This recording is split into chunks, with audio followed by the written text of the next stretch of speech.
ensemble donc l'exercice de synthèse grand C des TD qu'on vous a donné, qui a pour objectif de dimensionner une transmission hydrostatique. D'accord?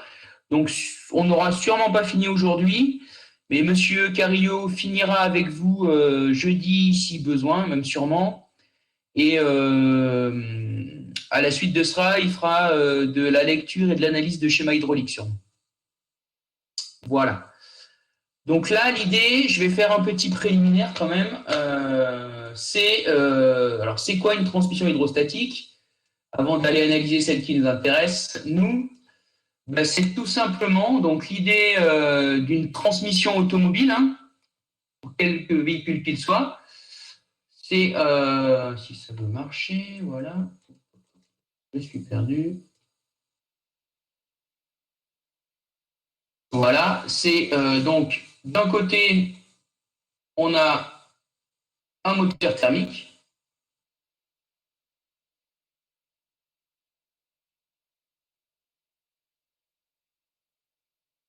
Qui nous sort, je vais mettre qu'une flèche de puissance, donc de la puissance en rotation, hein, c'est oméga, et puis à l'autre bout, on a un essieu moteur,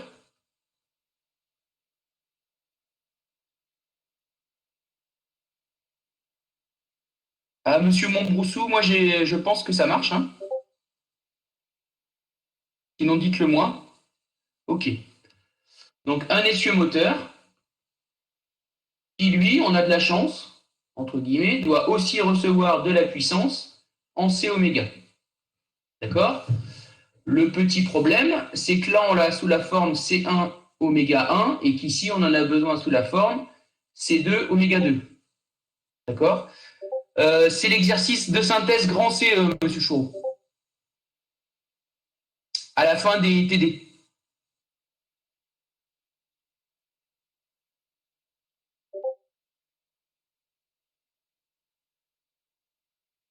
Et donc, on peut d'ores et déjà être certain qu'il faudra C1 plus petit que C2, hein, et oméga 1, par contre, plus grand que oméga 2. Ça veut dire qu'on a besoin d'adapter la puissance.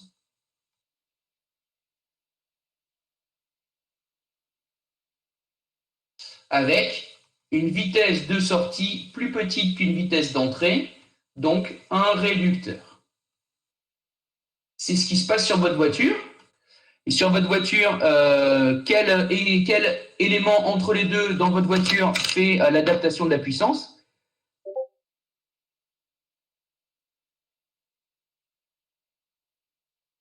Je finis ma phrase, Monsieur Garot, et on va essayer de trouver une solution.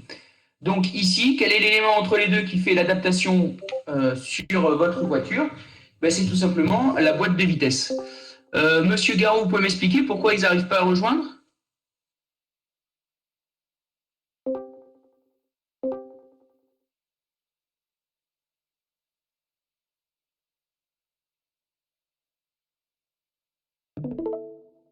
Vous n'avez pas forcément besoin. Ouais. Moi, je vous conseille de passer par Community. Le NT, en ce moment, il est très fatigué.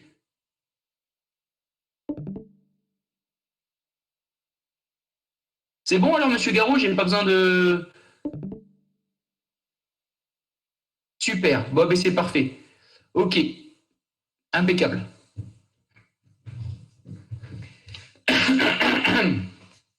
Et donc là, nous, l'idée donc de l'objectif du TD d'aujourd'hui, c'est de remplacer ici la réduction, donc réduction, par système hydraulique.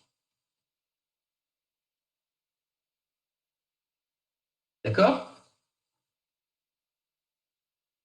Et il n'y a pas 50 000 possibilités pour remplacer ça par un système hydraulique. Qu'est-ce qu'il faut faire? Il faut prendre la puissance mécanique, la transformer en P hydro. D'accord? Ça, c'est le rôle d'une pompe. Et puis, à l'autre bout, récupérer la puissance hydraulique et la réinjecter ici en puissance méca. Et pour passer d'une P hydro à une P méca, on n'a pas le choix. Ici, ça va être un moteur hydraulique. D'accord? Et ici, entre les deux, eh bien, on a la maîtrise de P et de Q, pression, débit, pour être capable de réguler ou adapter la puissance. D'accord?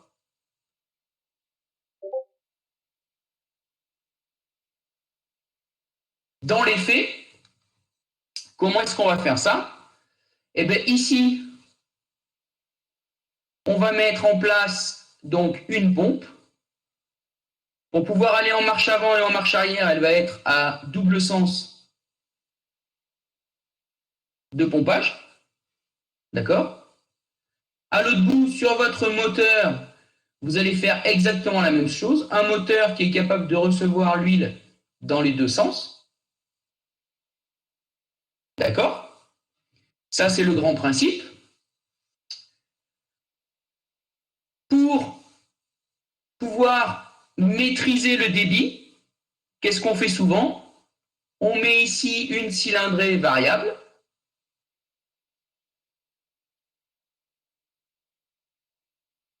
C'est l'explication de la transmission, c'est le début de l'exo, monsieur Busson. C'est pour expliquer le contexte et comprendre ce qu'on va faire.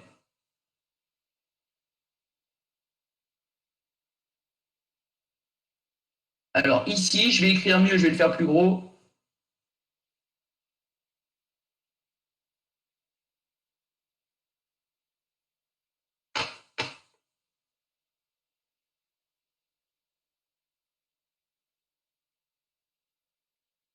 Donc ici, dans mon rectangle mal écrit au milieu,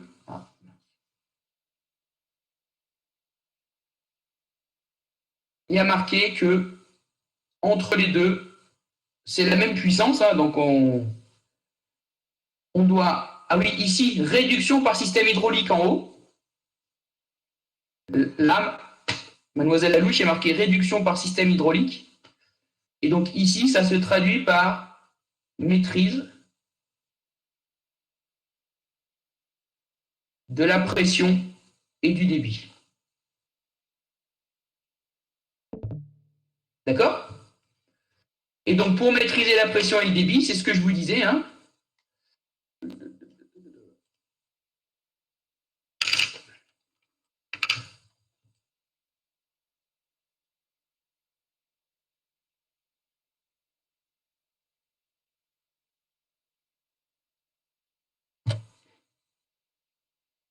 on va mettre donc une pompe à cylindrée variable, un moteur, et on va tout simplement, entre guillemets, relier les deux.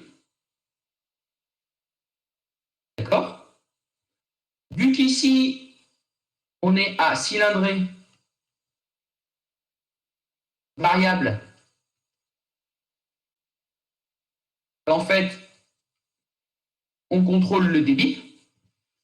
Et puis, la seule chose qu'on va faire à un moment ou à un autre, pour maîtriser la pression, c'est hop, ici, mettre en place un limiteur de pression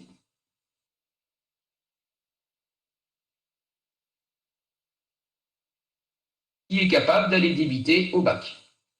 Et ici, LPP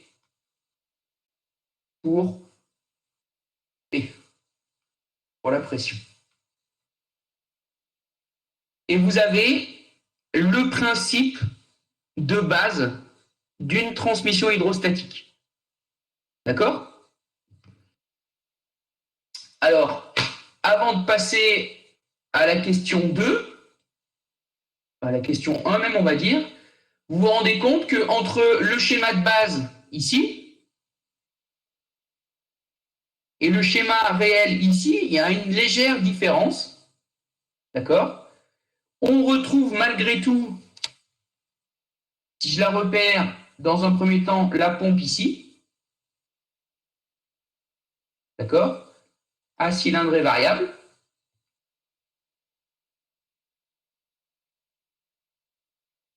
OK? On retrouve le moteur ici, à double sens lui aussi. D'accord? Et on retrouve nos deux tuyaux principaux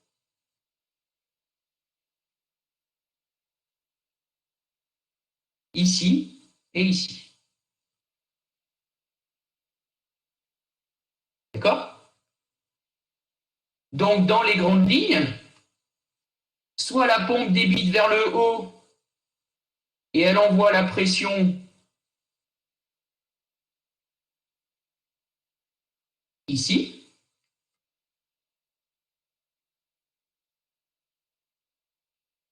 On a la HP et on va avoir en bas la BP.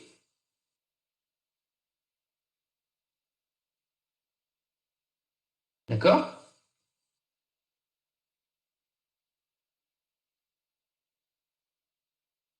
Et à l'opposé,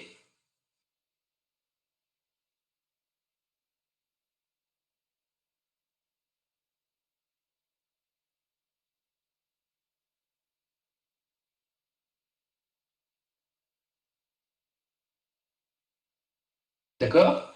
Si je fonctionne dans l'autre sens, la HP en bas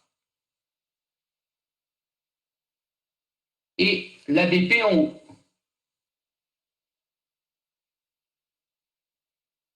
Donc ici, ça nous donne un sens de rotation.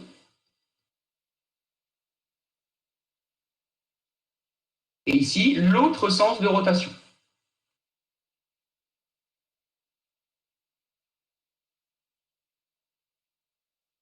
D'accord?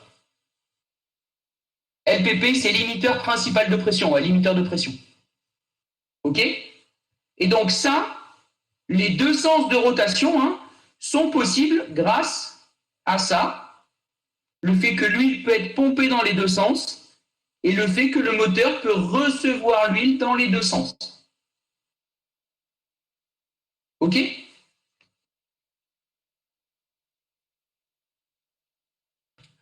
Comme toujours dans une transmission, on commence par dimensionner l'arrivée. Si je remonte un tout petit peu là, d'accord? En fait, le CDC, il est là. On sait ce qu'on veut à la sortie.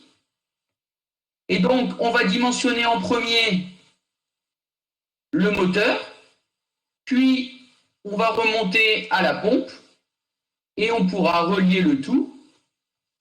Donc ça, c'est le schéma de dimensionnement.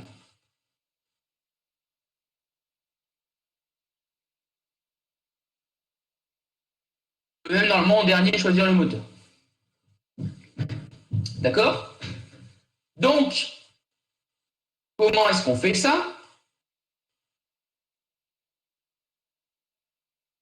Question numéro 1 du sujet. On vous demande de déterminer le couple maximal nécessaire aux roues dans le cas d'un franchissement en tout terrain. Donc, en gros, la question numéro 1, on est en train de vous demander le couple max que doit générer le moteur hydraulique.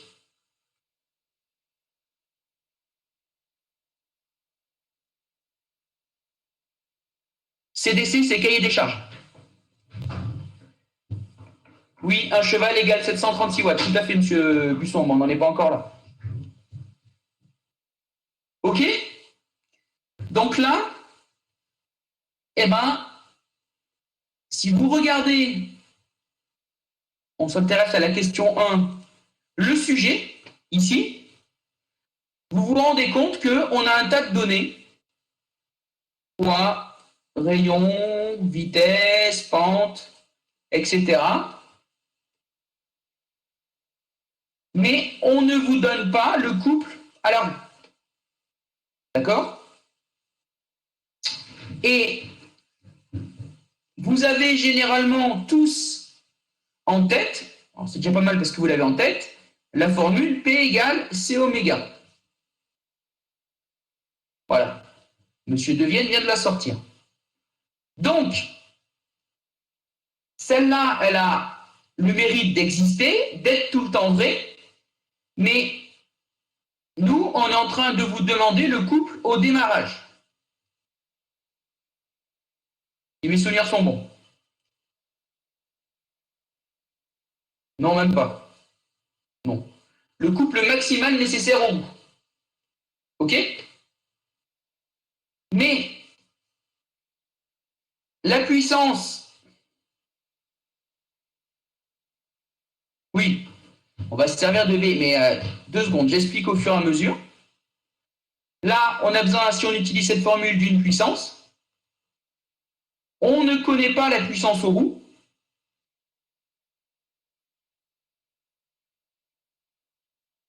D'accord? Et surtout, c'est ça le plus embêtant, c'est que on ne sait pas quel oméga choisir.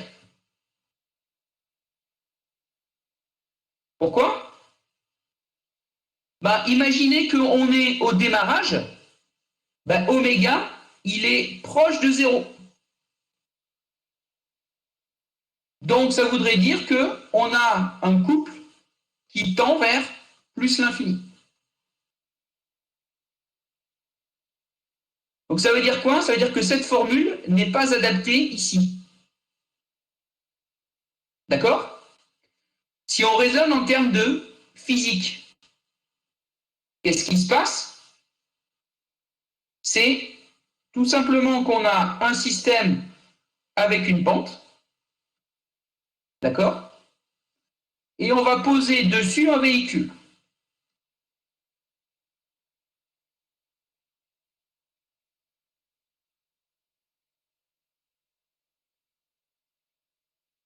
OK?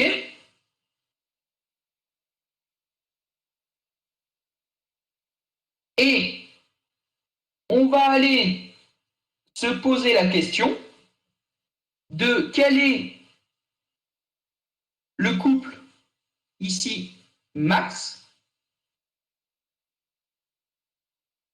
pour faire avancer le véhicule dans les conditions données par le cahier des charges. OK? Donc si je les résume juste à côté, celles qui vont m'intéresser. Donc poids 6000 kg.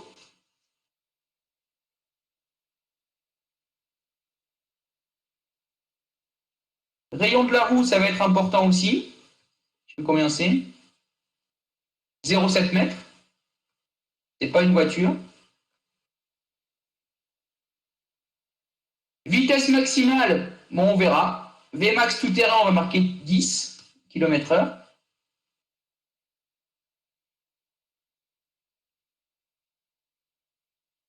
D'accord?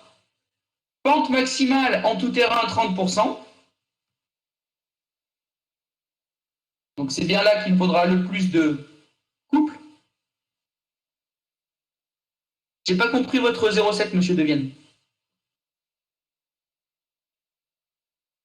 Les rendements, on y verra plus tard. Et surtout, accélération maxi, 0,2 mètres par seconde au carré.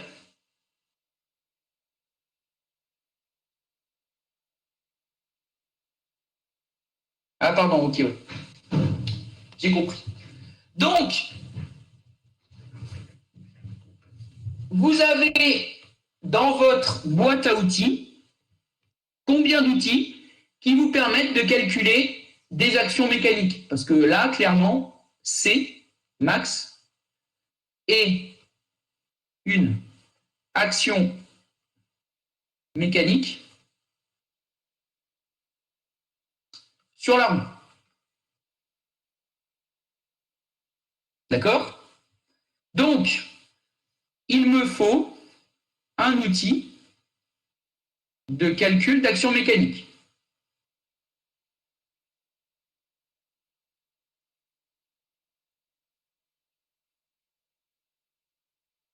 Vous n'en avez pas 500 000, les jeunes, hein, vous en connaissez 3.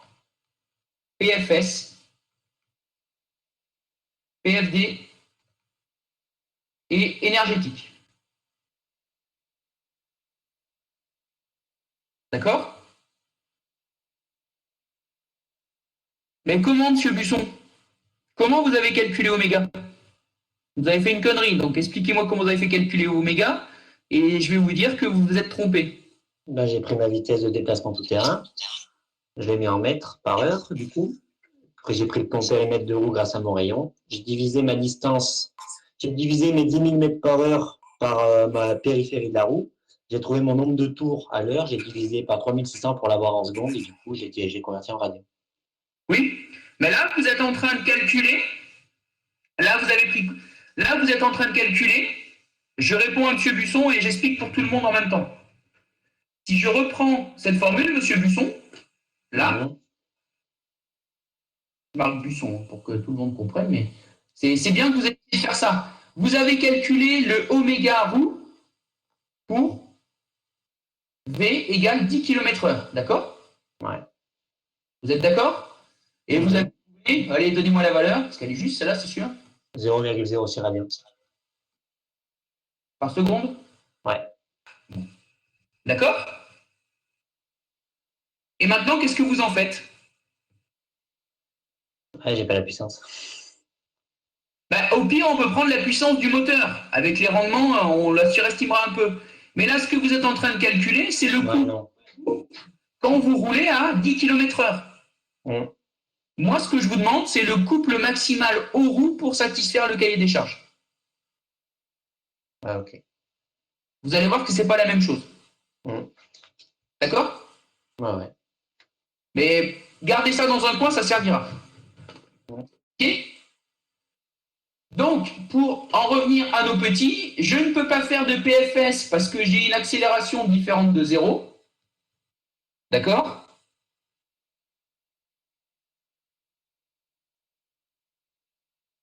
Oui, vous avez raison, monsieur Devienne, mais le problème, c'est qu'à 0 km/h, le P égale C oméga, il ne marche pas. Vous voyez ce que je veux dire? Donc, il faut passer par autre chose. Donc, il reste PFD ou énergétique. D'accord? Moi, je suis plus vieille école, je préfère le PFD, mais ça marcherait aussi avec de l'énergétique. Ce qui compte, c'est de faire un calcul en dynamique. D'accord? Donc, pour faire un calcul en dynamique, le système isolé, c'est quoi? Ben, j'ai besoin, bien évidemment, que le poids du véhicule va être important, donc je vais isoler le véhicule. D'accord? Petit problème, si vous isolez le véhicule, le couple à la roue, c'est pas un effort interne, enfin, une action mécanique interne au véhicule. La réponse est si. Donc, ça veut dire qu'en isolant le véhicule, je n'aurai pas directement le couple. Je me débrouillerai à le trouver après. Donc, si je marque véhicule, on peut marquer Cmax interne au véhicule, interne au système. Donc, ça veut dire que ça ne va pas être une action mécanique extérieure. Du coup, qu'est-ce qui reste comme action mécanique extérieure? Je vais effacer ici Cmax. Ce n'est pas une action extérieure. Qu'est-ce qui arrive? Ben, le plus simple auquel on pense tout le temps, c'est le poids, qui est vertical. Donc j'y suis, je vais mettre en place mes repères, x1, x0.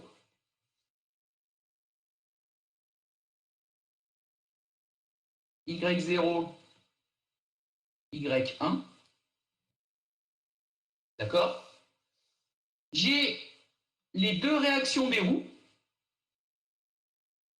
avec une réaction normale, N arrière, et une réaction à l'avant, N A pour l'avant. D'accord? J'ai la fameuse résistance au roulement qui empêche le véhicule d'avancer.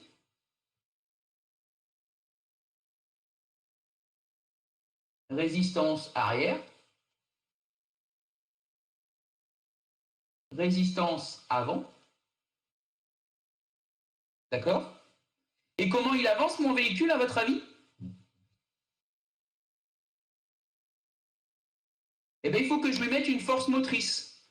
Et quel est le point de contact ou le point à l'extérieur du véhicule qui peut entraîner une force motrice? Ben, si les roues motrices sont à l'avant, on va faire l'hypothèse ici,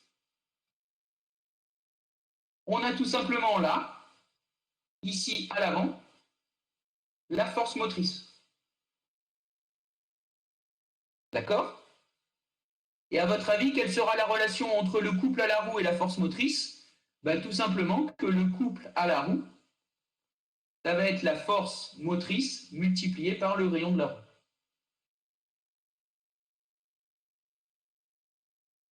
D'accord? Donc, si je fais mon bilan des actions mécaniques, alors je vais travailler dans X1, Y1 parce que tout le monde est là-dedans quasiment. Donc sur X1, qu'est-ce que j'obtiens? Fm moins Ra moins Rr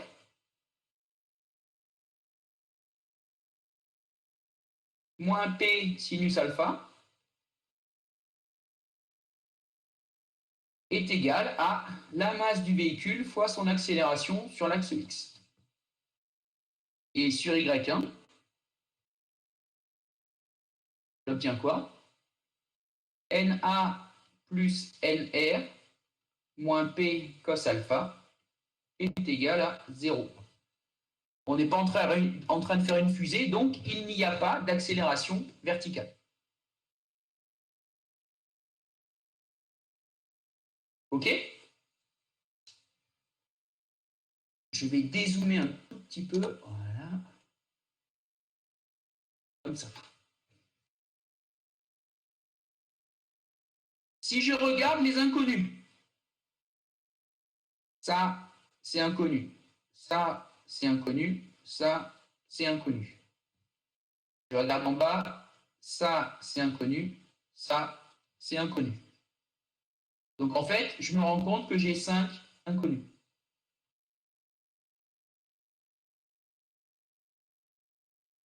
D'accord? La voiture monte, monsieur Yé. Elle monte, elle monte, elle monte.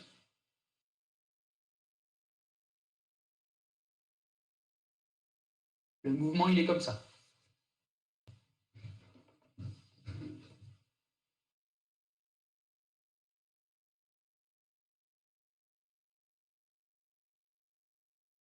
Alors, bah, vos deux questions se chevauchent, messieurs Busson et Devienne. N, c'est la réaction normale au sol. D'accord? Et R, c'est la réaction au mouvement. D'accord?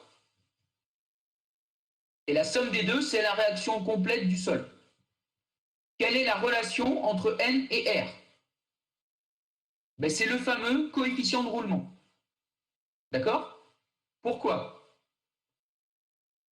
Je vais faire un aparté à côté.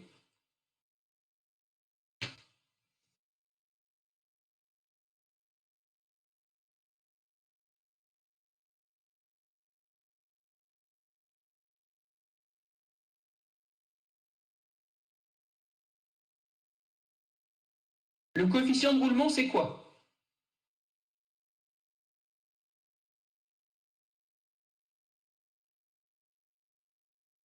Vous avez vu en S1,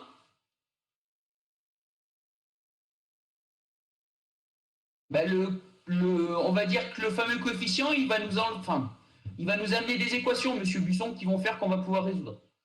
Donc, en dut 1, plutôt, je vais marquer, parce que ça, on ne comprend pas forcément. Vous avez vu ce qu'on appelle la loi de Coulomb. Je vous renvoie à votre cours sur le frottement. Petit rappel, vous avez un support, vous mettez une pièce dessus,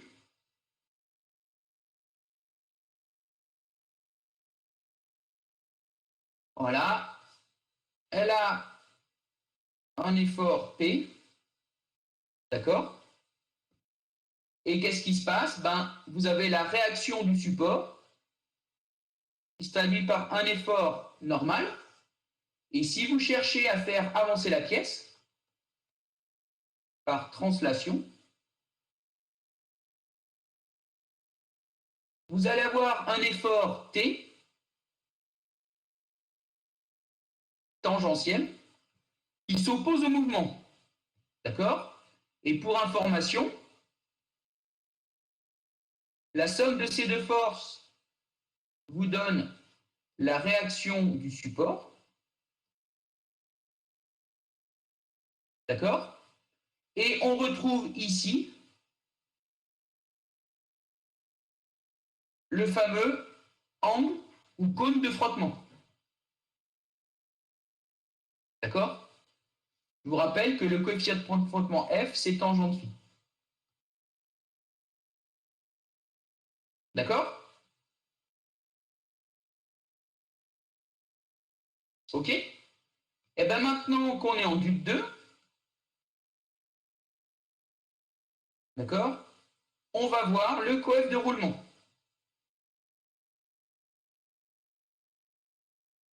C'est exactement la même chose.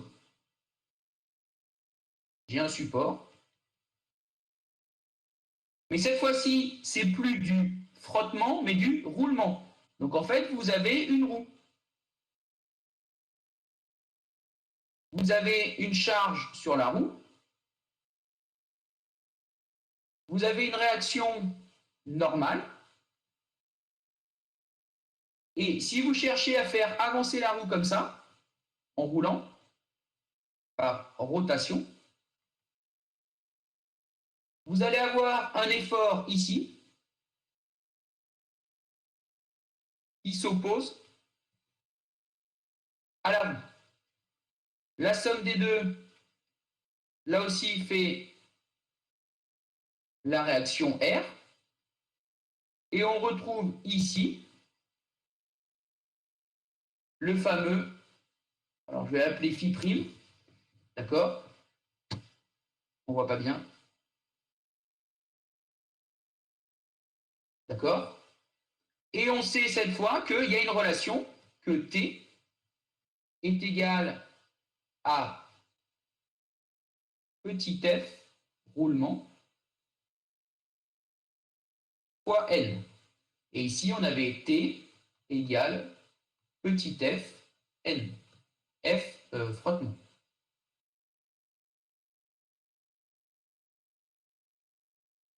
D'accord? À votre avis, lequel est le plus grand des deux coefficients? Le coefficient de frottement ou le coefficient de roulement?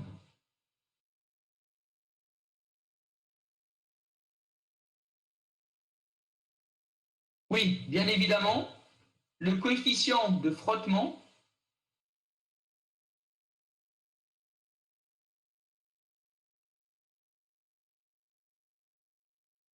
est très supérieur au coefficient de roulement. Pour bien illustrer le phénomène, vous mettez votre voiture sur le plat, vous essayez de la pousser avec les roues freinées qui... Si vous arrivez à la pousser, vous n'y arriverez pas, mais si jamais vous y arrivez, les roues vont glisser sur le sol. C'est le phénomène de frottement. Il faut énormément d'efforts. Maintenant, vous desserrez les freins et vous la faites avancer. Les roues vont rouler sur le sol et c'est le phénomène du frottement de roulement. Si le frottement de roulement était nul, vous n'auriez pas besoin d'efforts pour faire avancer votre voiture.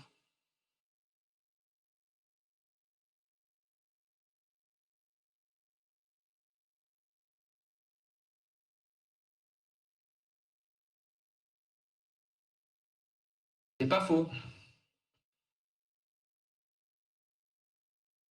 Pour vous donner une idée, le plus petit qu'on connaisse, il vaut à peu près 0,001, c'est le vélo de course sur piste, dans les vélodromes. D'accord?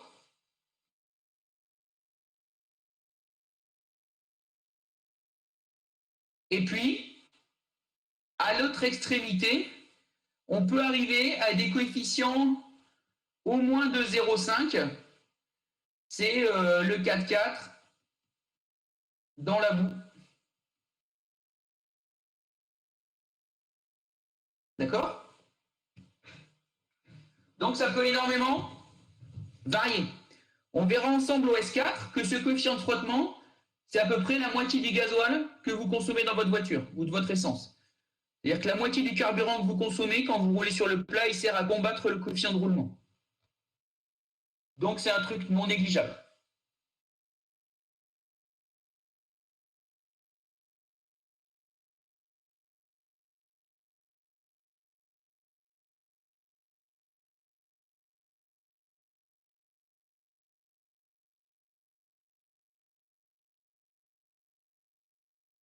Alors, oui et non, c'est-à-dire que la différence, c'est que dans le vélo, c'est vous qui fournissez l'énergie, monsieur Manin.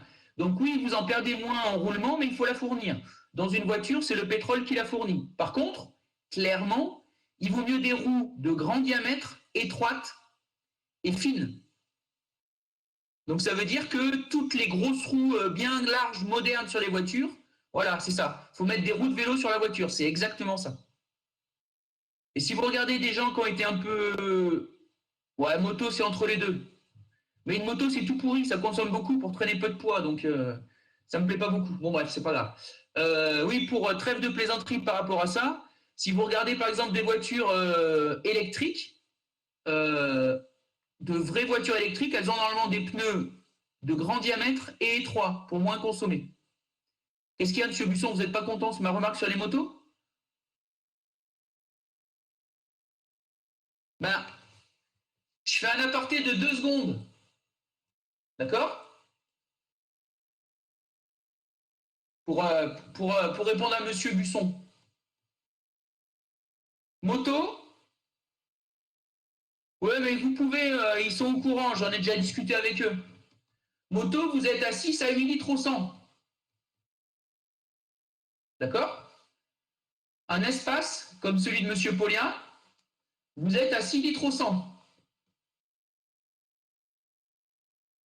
D'accord? Là, vous transportez 300 kilos au max. Là, vous transportez 2 tonnes. Ben, ramené au poids transporté, ben, il vaut mieux avoir une voiture. C'est quand même beaucoup, beaucoup, beaucoup mieux. La moto, c'est tout pourri, ça ne s'est pas transporté.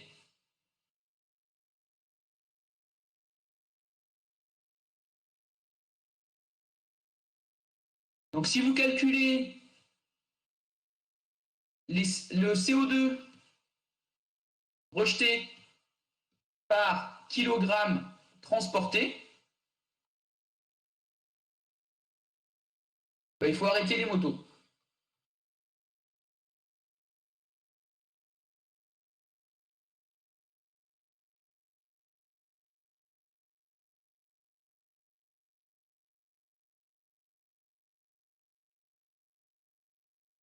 J'en ai aucune idée, M. Vagnajal, je ne sais pas. Je sais que les porte-containers, c'est pas tant que ça ramené au poids qu'ils transportent. En tout cas, c'est beaucoup moins qu'une moto ou un avion.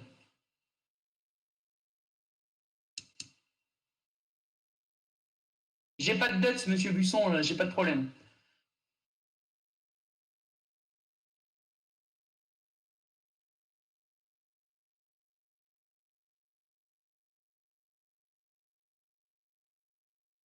Ben oui, bien sûr qu'un bateau, c'est exponentiel avec la vitesse parce que le frottement, c'est pas l'air, c'est l'eau, lui. Donc oui, c'est dur à combattre. C'est pour ça que ça roule pas trop vite.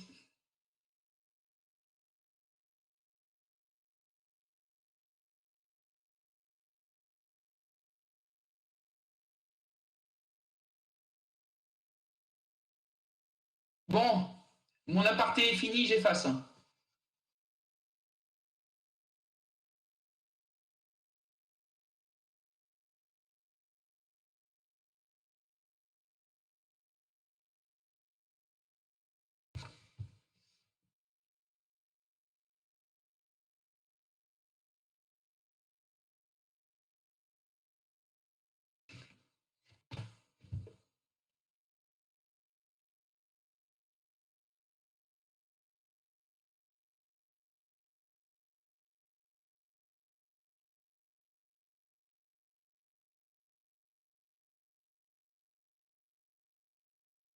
Oui, M. Berninja, mais c'est pas si facile que ça, pour répondre à votre question.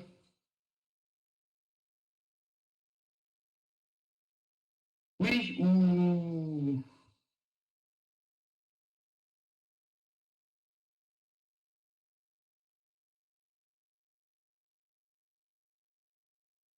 Oui, oui, mais tout le monde essaye de faire des progrès.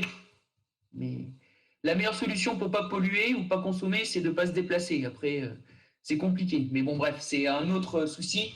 On va revenir à notre transmission hydrostatique quand on sera plus efficace.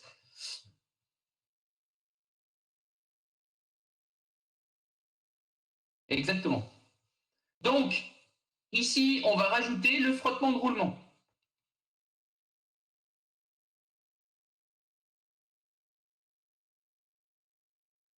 Donc, on va savoir que Na égale petit f, pardon, l'inverse. Ra égale petit f Na et Rr égale petit f Nr. D'accord? F, c'est le coef de roulement.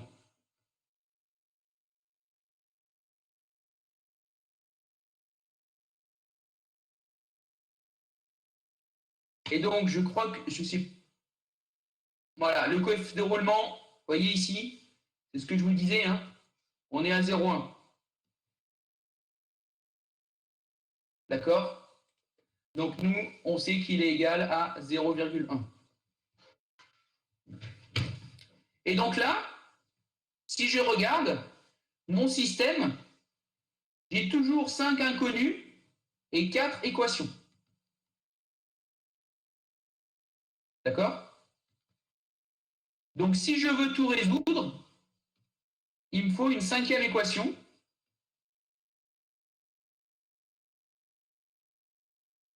Et la 5e équation, c'est la somme des moments sur Z du PFD.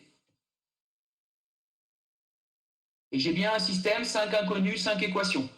Alors, vous allez voir pourquoi je ne vais pas le calculer, ce dernier, parce que j'en ai pas besoin ici, en fait. Pourquoi? Si je prends donc mon équation 1, mon équation 2, mon équation 3, mon équation 4. Qu'est-ce qui se passe? Avec 2,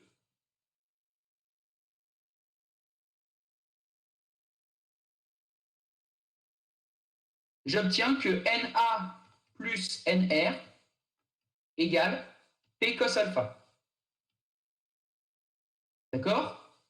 Et avec 3 et 4, ça devient petit f, pardon,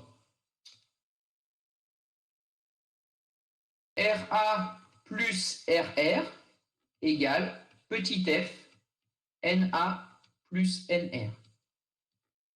Donc en fait, j'ai fait 3 plus 4.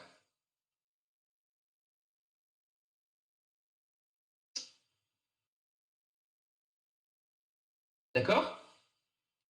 Et donc, vu que je sais que Na plus Nr, c'est P cos alpha, je sais que Ra plus Rr, c'est petit f P cos alpha. D'accord? Donc, il me reste 1. Qu'est-ce qui va se passer? Il va se passer que Fm, ce que je cherche, égale la masse fois l'accélération, plus P sinus alpha, plus Ra plus Rr, soit la force motrice égale M AX, plus P sinus alpha, plus petit f P cos alpha. Et en fait, je ne résous pas tout, mais moi, ce qui m'intéresse ici, c'est d'être efficace pour la force motrice. Donc, j'ai trouvé la force motrice. Petite remarque, plus l'angle est important, plus ça devient important, ça paraît logique, donc la force motrice sera importante. Plus vous voulez accélérer vite, avec AX, plus la force motrice devra être importante. Donc l'équation a l'air plutôt correcte. Donc ça, du coup, en application numérique, ça nous donne quoi?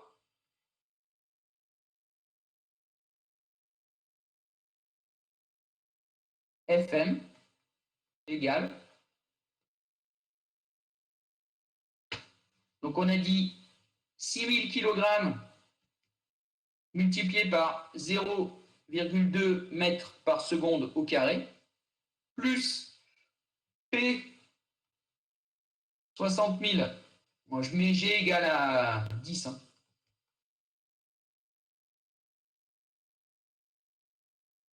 Sinus alpha, plus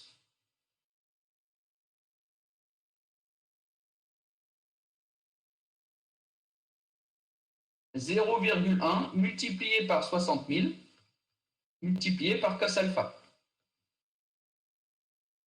Donc la force motrice, 12 000 plus 60 000 sinus alpha plus 6 000 cos alpha. Il faut que je détermine alpha. D'accord? Donc, je rappelle juste, pente à 30%.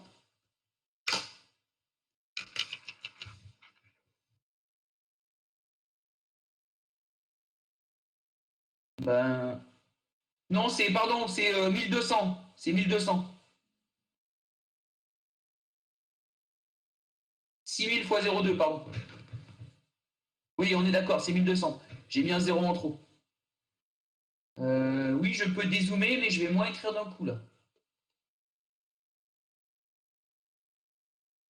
C'est bon? Donc, si je fais mon dessin à pente à 30%,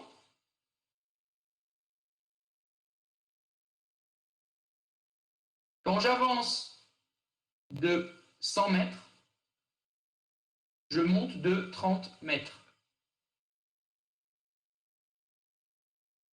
Donc, ici, j'ai alpha, et j'en déduis que tangente alpha égale 0,3, ce qui va me donner un alpha égal à '.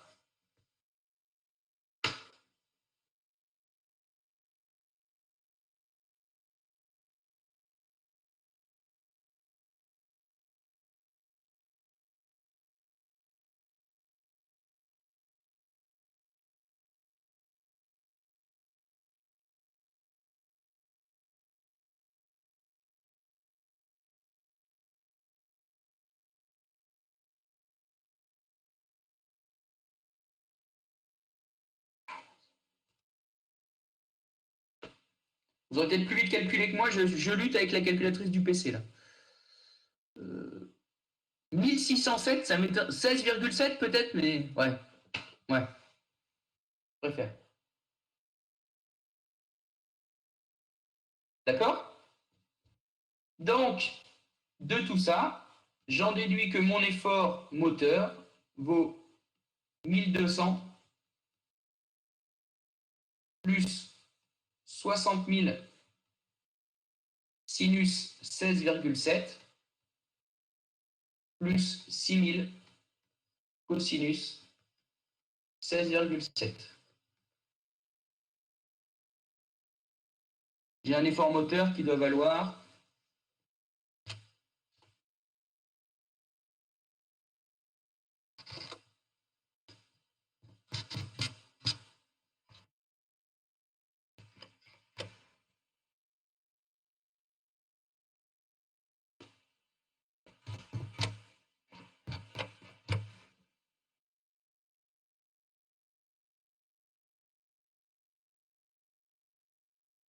24 188.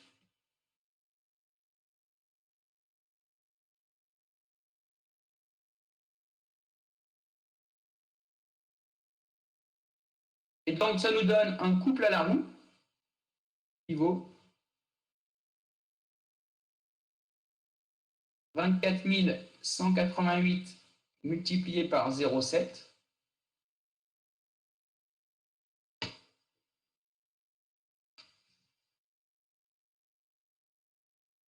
Donc, ça nous fait un couple à la roue de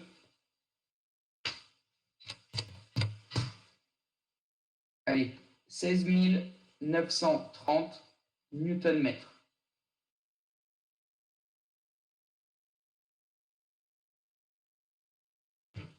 Ouais. Allez, 930, j'ai arrondi. Je suis d'accord avec vous, c'est 932. Faut vous faire plaisir.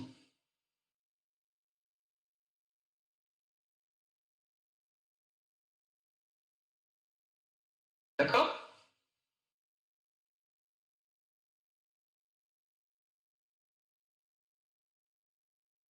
Donc,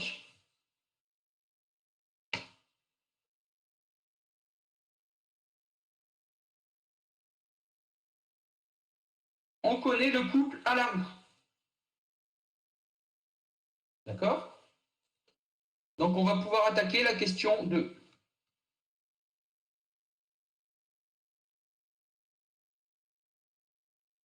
OK?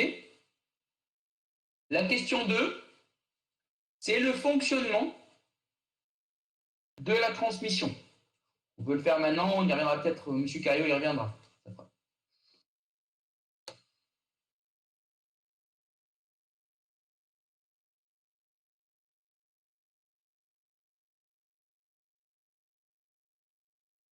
Autrement.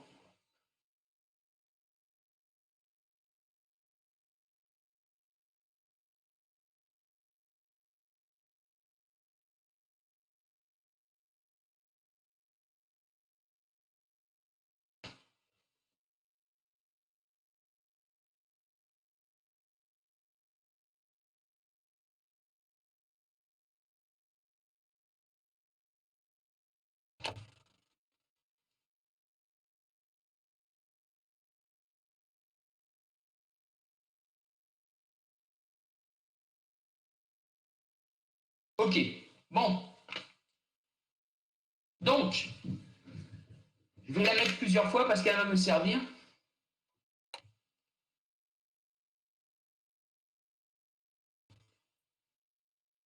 Je vais la mettre au moins une deuxième fois ici.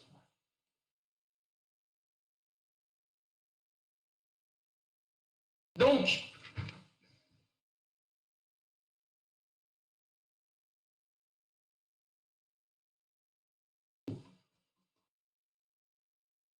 ici, M. Manin?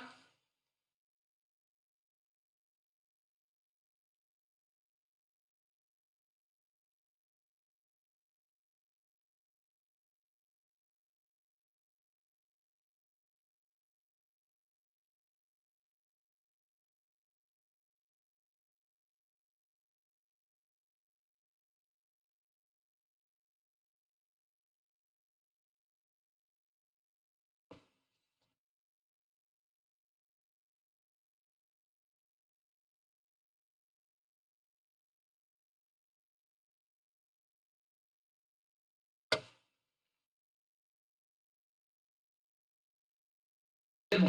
OK. Donc, pour comprendre un schéma, je vous rappelle, premièrement, identifier les composants.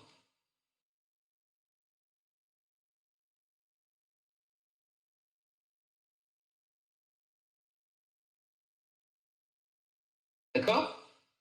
Donc, ici, on reconnaît deux filtres. D'accord? Ici, le réservoir.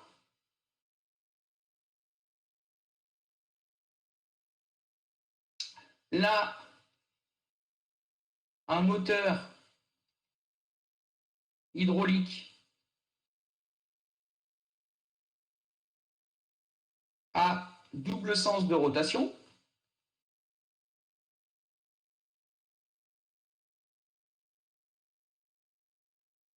D'accord? Ici, une pompe hydraulique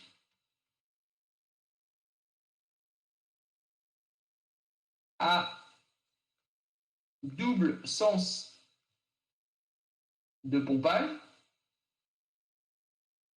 ou de rotation et cylindrée variable.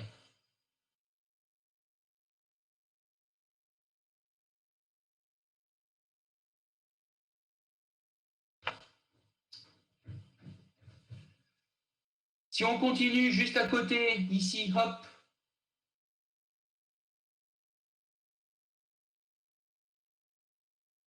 on reconnaît un distributeur.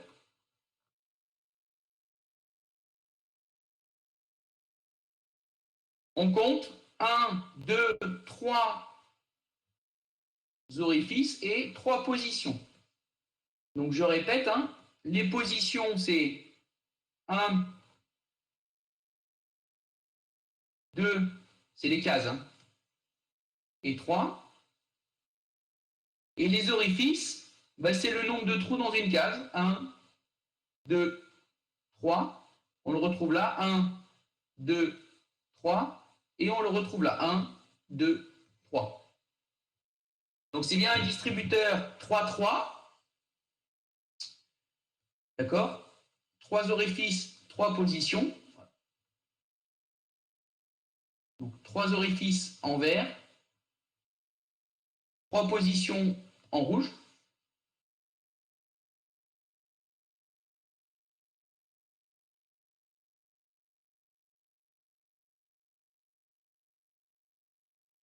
D'accord?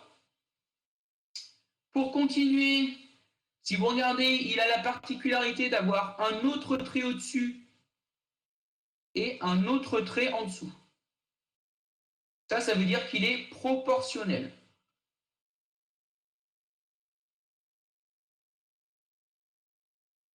Ça veut dire que plus vous allez pousser sur le tiroir, plus il va laisser passer un gros débit. D'accord? Et pour finir, si je regarde ça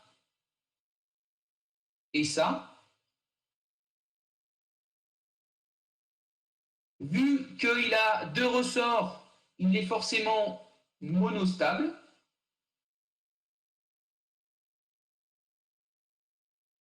D'accord? Et il est à commande manuelle par levier.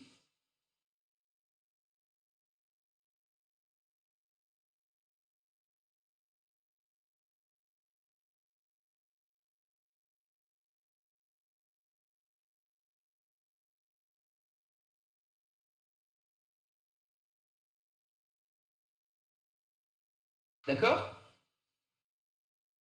Je continue. Ici, je retrouve une pompe à cylindrée fixe, un sens de rotation.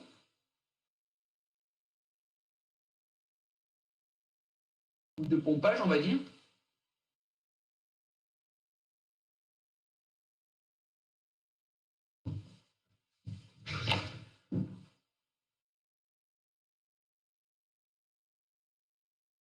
D'accord? Ici, je retrouve un composant normalement fermé. Donc, c'est soit un limiteur de pression, soit une valve de séquence. Est-ce qu'il est branché en dérivation pour aller vers le bac? Ça a plus ou moins l'air quand même. Bref, on peut dire que c'est un limiteur de pression.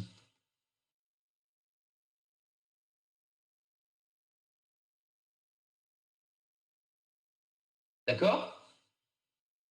Ici, je retrouve 2 clapets en tire-tour.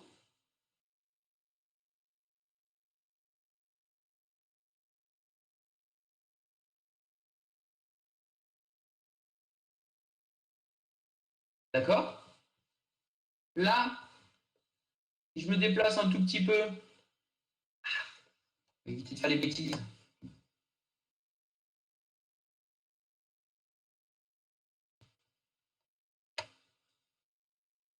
Voilà.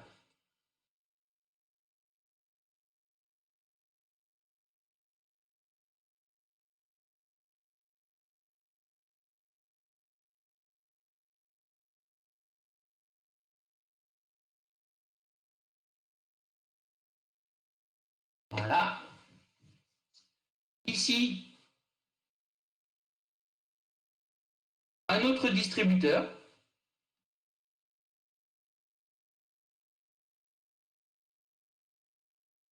Donc si je recompte pareil, hein, si vous regardez, il a 3 orifices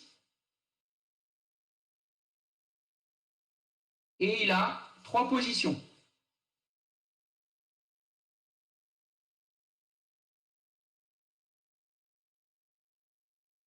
D'accord? Donc c'est lui aussi un 3-3. 3 orifices, 3 positions. Il n'est pas proportionnel, il n'a pas de trait autour. Et si je regarde, il est aussi monostable parce qu'il a 2 ressorts.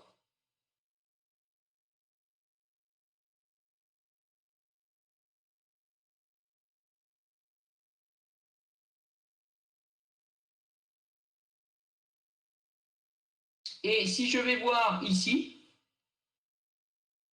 il est à commande hydraulique.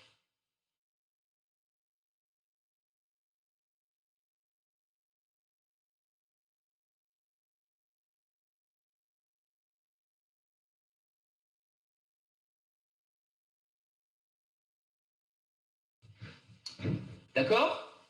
Là, clairement, je retrouve quelque chose de normalement fermé qui va directement au bac. Donc, c'est sûrement un limiteur de pression.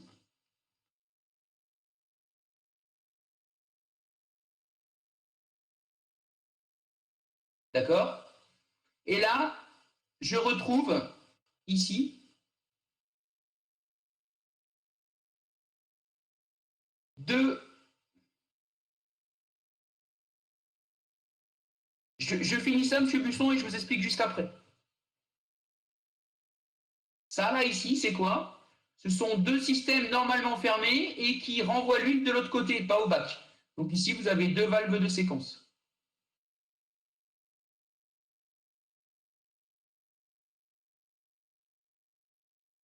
D'accord?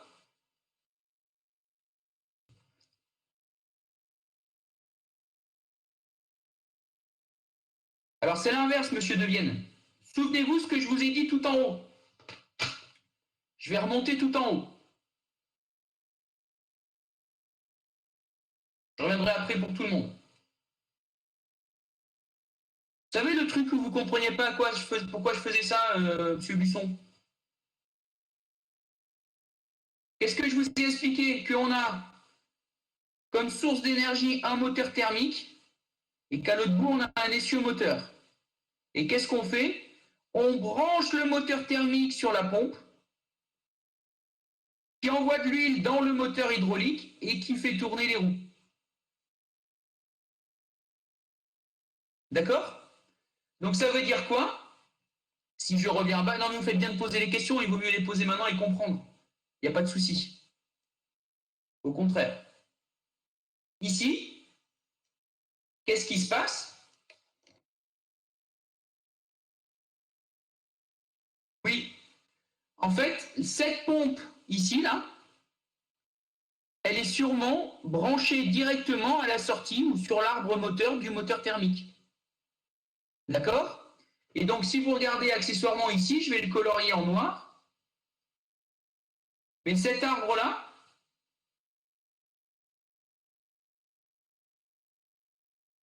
c'est un arbre qui dit quoi? Que quand la grosse pompe est entraînée en rotation, elle entraîne aussi la petite pompe. C'est-à-dire que les deux pompes sont jumelées.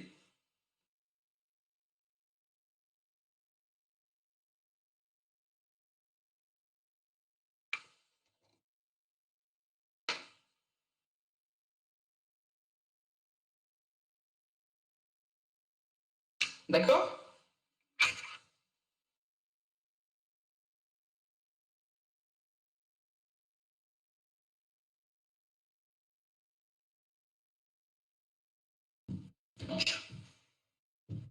Une fois qu'on a identifié les composants,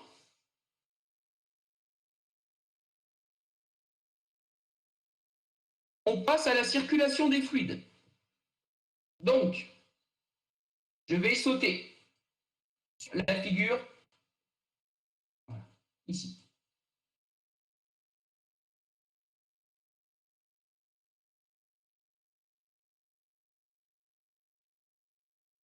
remettre là. OK? Donc, je cours par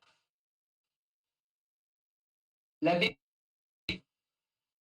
Et je sais par définition que le réservoir, ici,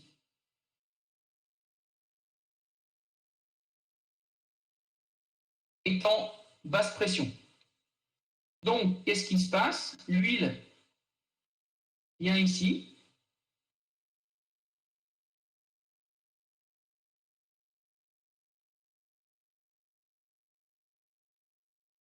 Elle va aussi dans les trucs en pointillés. Elle vient là. Et là.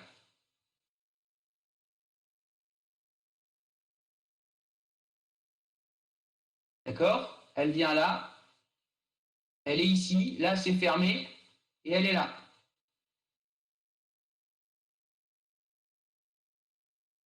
Donc, accessoirement, par défaut, ici, ça passe partout. Vous avez vu, hein? Donc, ça, c'est à la BP.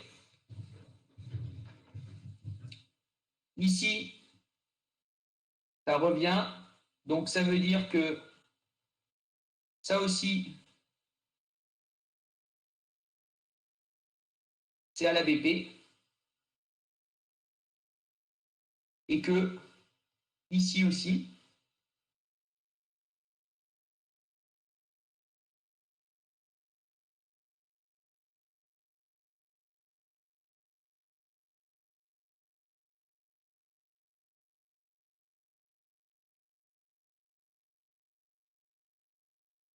je suis à peu près à la BP. D'accord? De la même manière ici,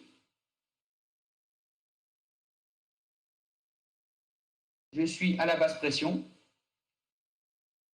Donc les filtres travaillent en basse pression.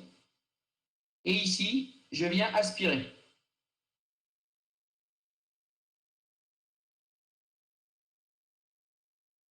D'accord?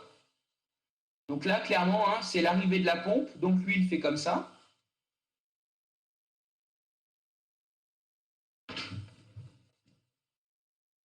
D'accord?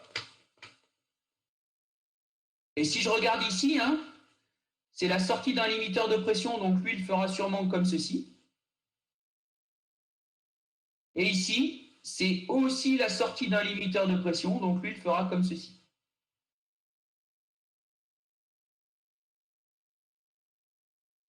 D'accord? Donc, jusque-là, tout va bien. Je mets mon moteur en route. Donc, ici, ça se met à tourner à oméga moteur. D'accord? Les pompes se mettent en route. Une qui va sûrement pomper, c'est celle-là. Elle est à cylindrée fixe. Ça veut dire qu'elle va forcément m'envoyer.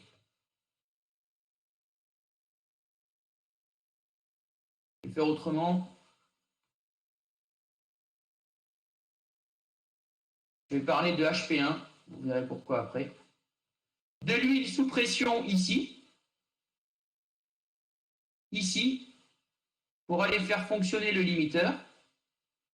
Un moment ou un autre. Ici. Et vu que je suis sous pression, elle vient là. Et elle va traverser les limiteurs. D'accord? Et en traversant les limiteurs,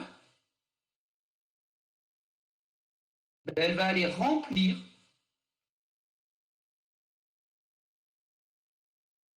tout le circuit.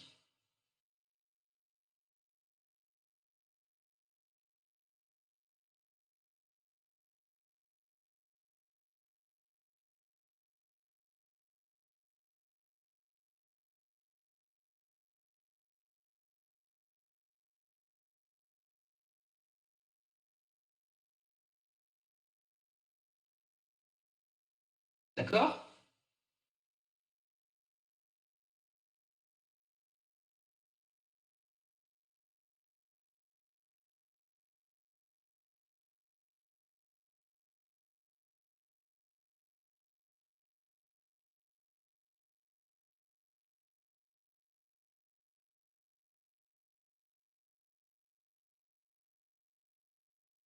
OK? Alors vous allez me dire, et vous devriez me dire, pourquoi est-ce que ici ça peut passer bleu? Il n'y a pas de raison. Hein.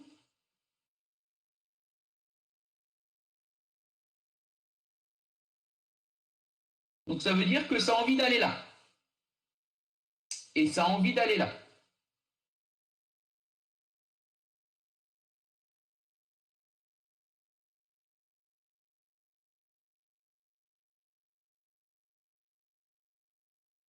D'accord? Donc je vais mettre des flèches quand même.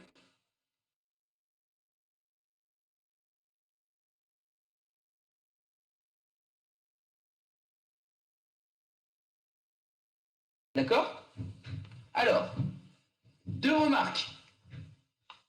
Pourquoi est-ce que ça arrête de se mélanger ici, dans le distributeur?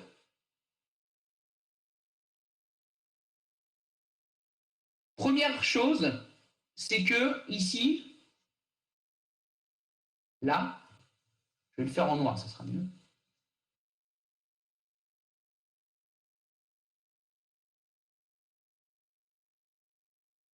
C'est un tuyau en pointillé.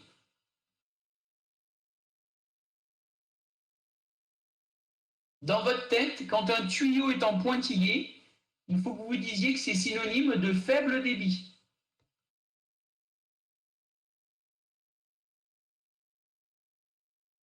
Où on parle de circuit de commande.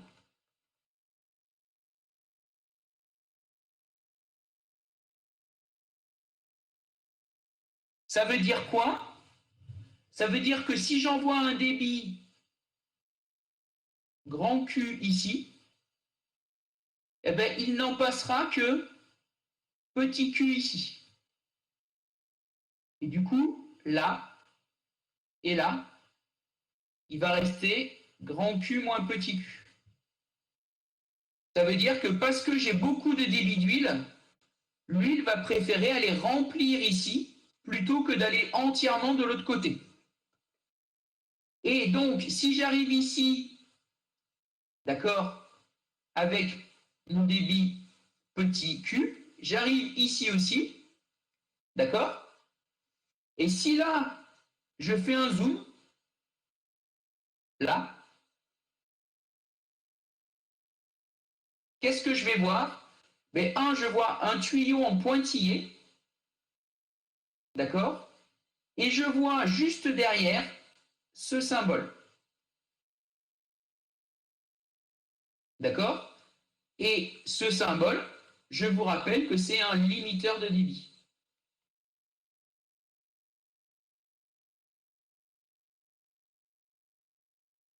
Ça veut dire que là, ici, pour aller au réservoir, il va y avoir un autre débit petit q', mais qui est plus petit que q.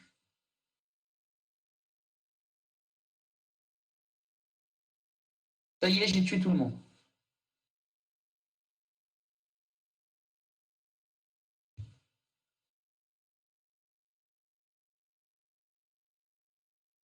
OK? Donc, si on résume, ça c'est la phase de mise en route.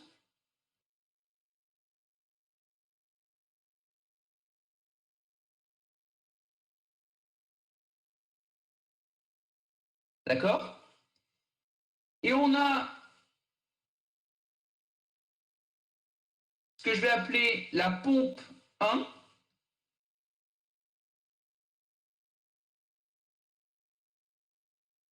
Qu'est-ce qu'elle fait? Elle remplit le circuit.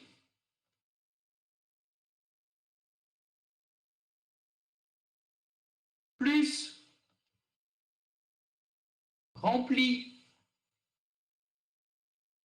le vérin de commande de cylindrée.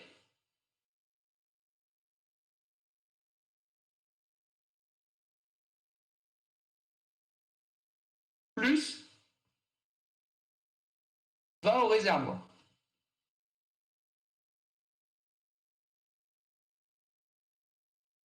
D'accord? Alors ça, j'illustre. En bleu, remplir le circuit. D'accord? Ben, c'est ce qu'on voit partout ici. Je vais le faire d'une autre couleur.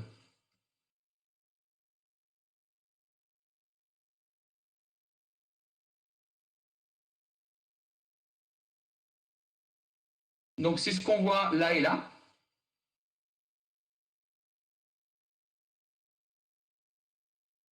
D'accord? La deuxième chose, c'est qu'elle remplit le vérin de commande de la cylindrée. C'est ce qui se passe là. D'accord? Et troisièmement, elle va au réservoir. C'est ce qu'on voit ici. OK?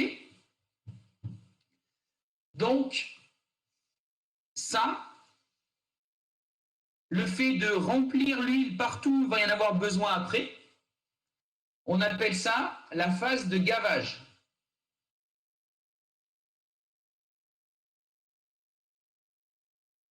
Et du coup, la pompe 1 est appelée pompe de gavage.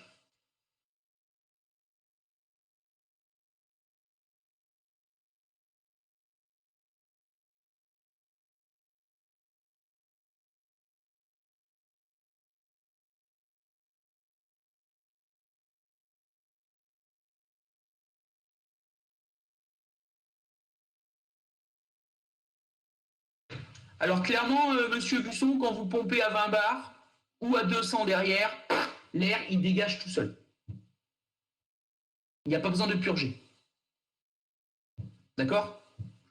Vous avez des petits bruits le temps que ça se mette en place au début, mais rapidement, l'air sur les hautes pressions n'est pas un problème. D'accord? C'est bon pour ça?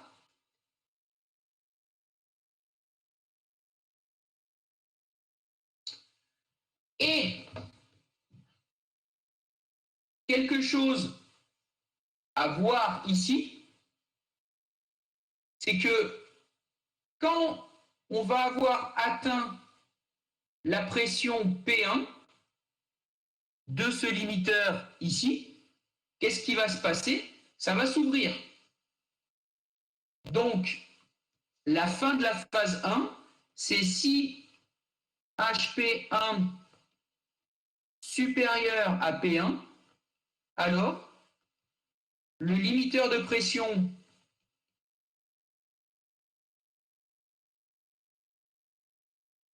s'ouvre et le gavage est terminé.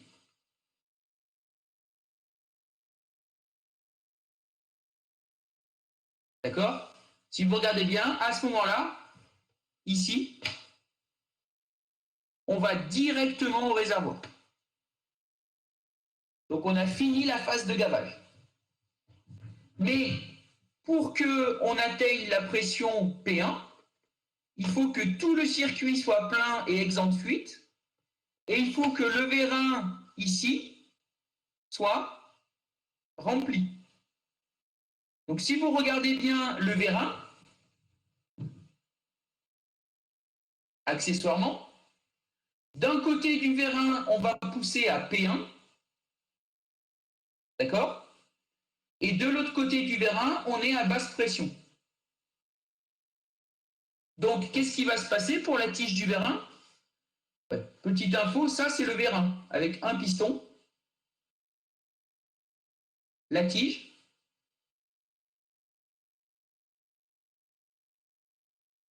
qui est là, et le deuxième piston. Et ça, c'est le vérin de commande de cylindrée.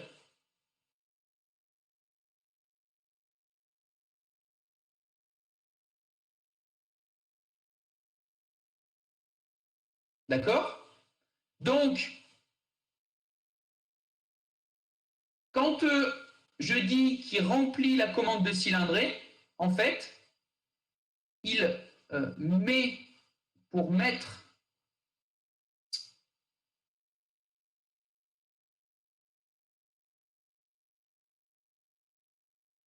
ça sert à quoi de remplir le vérin de commande de cylindrée?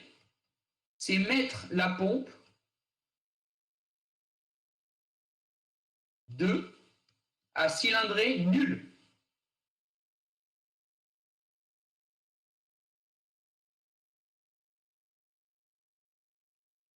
Pourquoi est-ce que c'est important de mettre la pompe 2 à cylindrée nulle?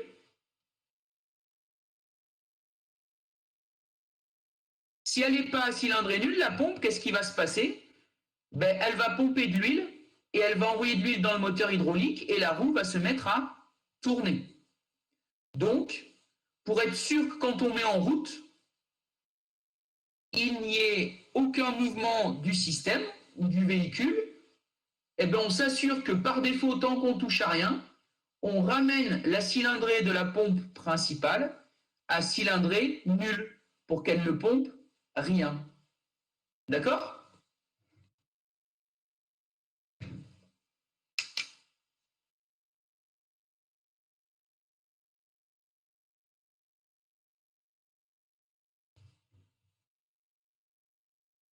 Maintenant, je vais reprendre une photo encore.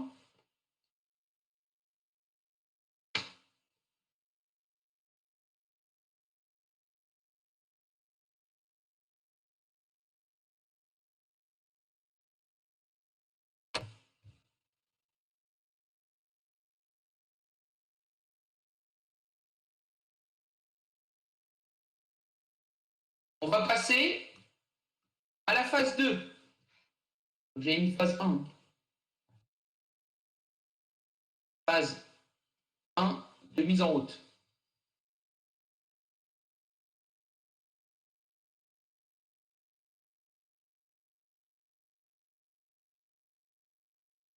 Donc, phase 2, fonctionnement normal.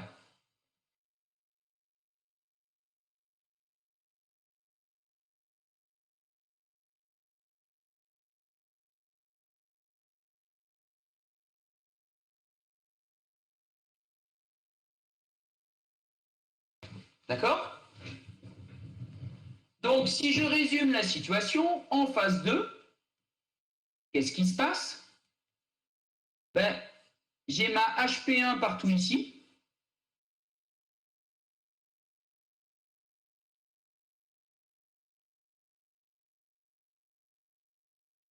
Sûr et certain. D'accord? Lui, il est à P1.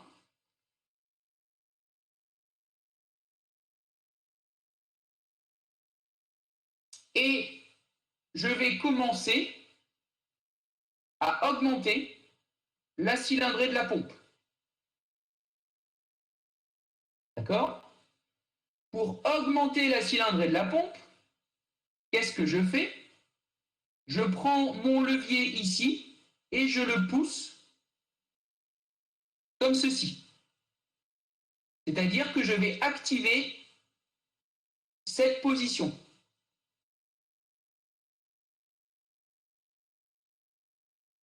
D'accord? Pourquoi est-ce que j'active cette position? Eh bien ici, je suis sûrement à P1. Donc ça veut dire que le limiteur est ouvert. Donc, j'envoie l'huile ici. Pour qu'elle aille tranquillement, en changeant de couleur, se transformer en BP.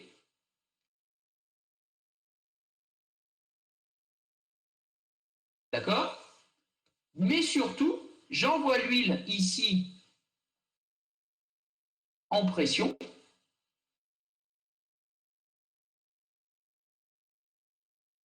Elle vient là. Grâce à la position décalée, elle vient ici. Donc elle vient ici et elle vient de pousser là. Et en parallèle,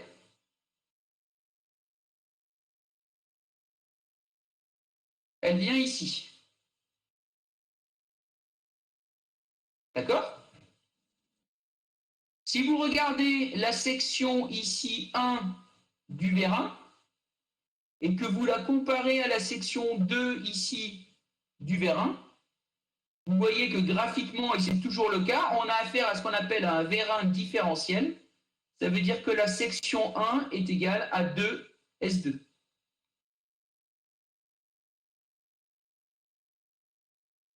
C'est pas beau. D'accord? Et ça nous permettra, voir le cours de génération de débit, d'avoir une commande de cylindrée efficace. Mais si vous envoyez la même pression des deux côtés et qu'il y a une section plus grande que l'autre, qu'est-ce qui va se passer?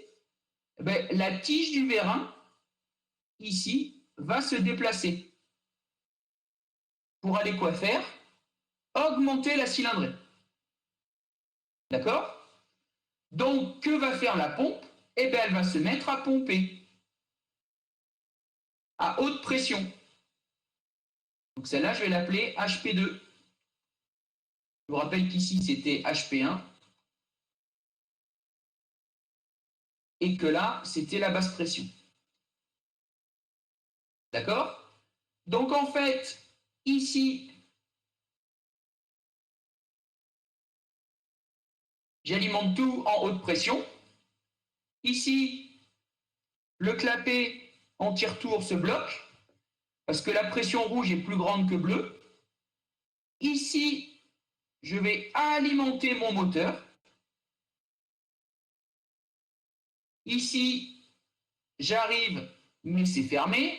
Je viens pousser là, j'arrive, mais c'est fermé. Et ici, j'arrive. Donc, je viens pousser là. On va voir ce qui se passe juste après. Et du coup, ici, qu'est-ce qui se passe? C'est le côté basse pression retour.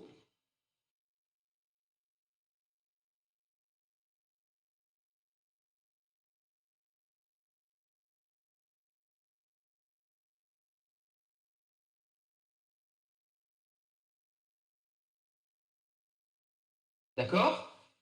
Donc là, on a un mélange accessoirement vert-bleu. Hein.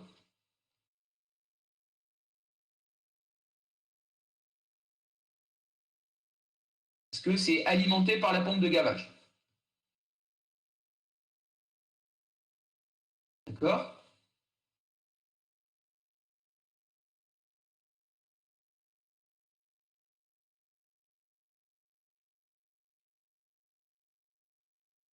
OK? Donc ici, ce distributeur, il a P2 d'un côté, P1, pardon, et il a P2 de l'autre côté. D'accord? Vous allez voir, mais P2, je vous expliquerai après, est plus grand que P1. Donc, c'est cet orifice qui est activé. Donc, l'huile sous pression arrive là et vient donc ici, dans ce limiteur. Lui, par contre, on est sûr que sa sortie est verte, comme ici. Et là, c'est du mitigé. D'accord? Alors, pourquoi est-ce qu'on s'est emmerdé à faire tout ça? Ici, vous avez un distributeur, là, à ce niveau-là. Je vais l'entourer. J'ai mal entouré.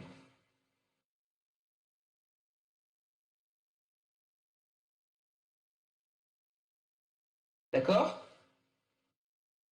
Ça, c'est un distributeur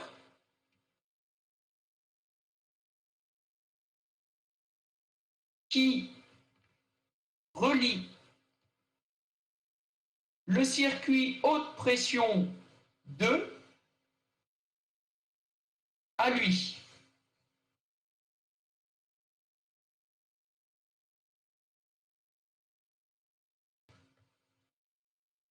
À celui-là. D'accord? Donc, ce distributeur, il permet de réguler la pression du côté HP. Et donc ça, c'est le limiteur de pression HP.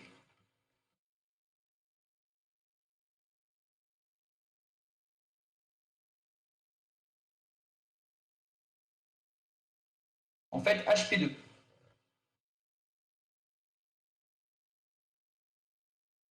D'accord? Donc lui, il doit forcément être réglé à P2. D'accord?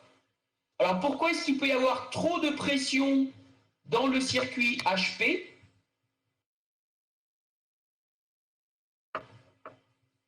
Premièrement, la première chose qui peut arriver, c'est si quelque chose demande trop de couple au moteur hydraulique. S'il y a trop de couple ou trop de demande de couple au moteur hydraulique, ça va monter trop haut en pression. Ici, on va avoir P2 qui va venir faire ouvrir ce limiteur. Et du coup, l'huile va directement repartir de l'autre côté et vous allez avoir une boucle qui court-circuite le moteur. D'accord? Donc ça,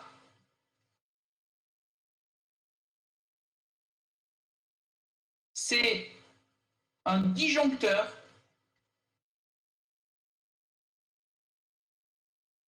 du moteur hydraulique.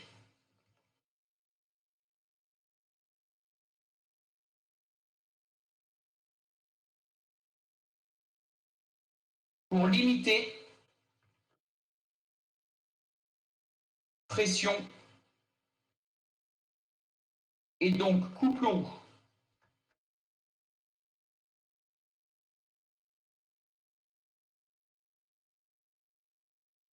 D'accord? Bien évidemment, vous avez son petit frère ici qui sert quand l'huile circule dans l'autre sens. Dans l'autre sens, c'est tout ce qui est vert devient rouge et tout ce qui est rouge devient vert. Quand vous voulez faire tourner le moteur dans l'autre sens. D'accord? Et du coup, quand est-ce que la pression peut aussi monter et que ça a besoin de s'ouvrir? Souvenez-vous qu'on a gavé l'huile. On a gavé le circuit d'huile avec la pompe de gavage. Au fur et à mesure où vous allez faire fonctionner le système, l'huile va chauffer. Et en chauffant, elle va se dilater. Vu qu'elle est dans un circuit fermé, si vous ne faites rien et qu'elle se dilate, elle va très fortement monter en pression. Donc, le système central ici sert à limiter la pression HP2 lors de la dilatation du fluide.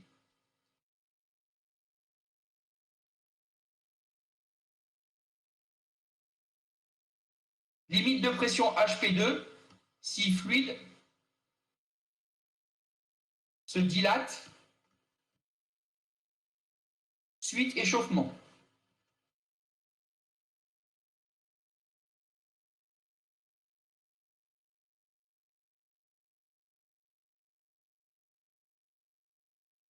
Si, monsieur Michel, on peut mettre en radiateur, mais ça ne suffira pas. C'est-à-dire que l'huile va quand même chauffer. Et il vaut mieux de toute façon que les organes travaillent à 60 degrés qu'à moins 20. Imaginez que c'est des engins, l'hiver vous les démarrez, l'huile est à moins 20 degrés, vous gavez en huile comprimée parce qu'il fait moins 20, enfin ou pas dilatée, et puis rien qu'avec un fonctionnement normal, elle va monter à 40. Quand vous chauffez l'huile de 60 degrés, elle augmente de volume. Donc, il faut être capable, quoi qu'il arrive, d'évacuer de l'huile au réservoir, s'il y en a trop. D'accord? Donc, on a vu quasiment le fonctionnement de tous les organes. D'accord? Il reste une position. Là, je vais plutôt faire la flèche en rouge, en fait.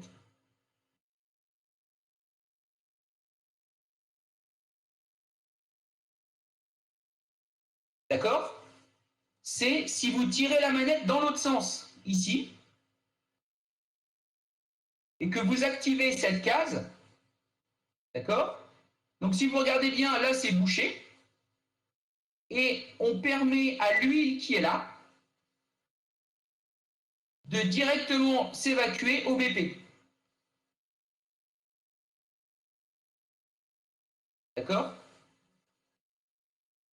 Donc, c'est relié directement à la basse pression. Donc, ça veut dire que vous laissez plus de pression en S1 et vous continuez à en envoyer en S2. Donc, la case de l'autre côté, elle sert à faire diminuer la cylindrée. Donc, ça, c'est diminution cylindrée.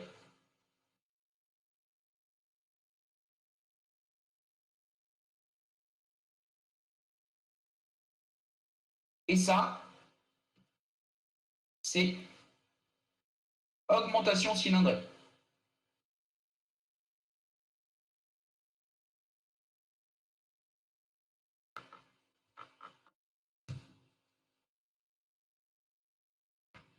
D'accord?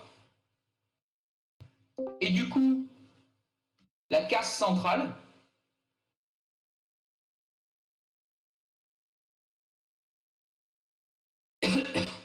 ici, c'est rien ne change.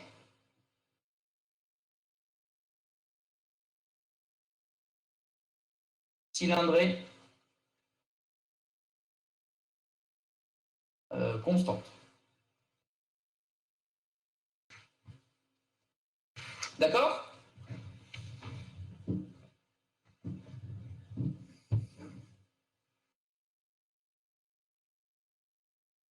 Imagine que ça a dû être un peu violent là. C'est déjà pas simple quand on est en vis-à-vis direct. À distance, je suis pas sûr que ce soit bien.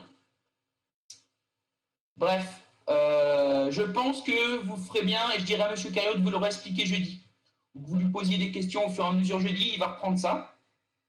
Moi, je vais juste vous embêter un tout petit peu plus longtemps quand même pour parler de la phase 3, parce que si j'ai mis 2 phases, ben, c'est qu'il y en a une troisième. Et puis ben, après, ça sera peut-être bien la fin.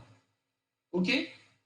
Je mettrai la correction de cette partie-là, là, mon coloriage multicolore sur Community dès qu'on va avoir fini. OK? Donc, quelle est la phase 3?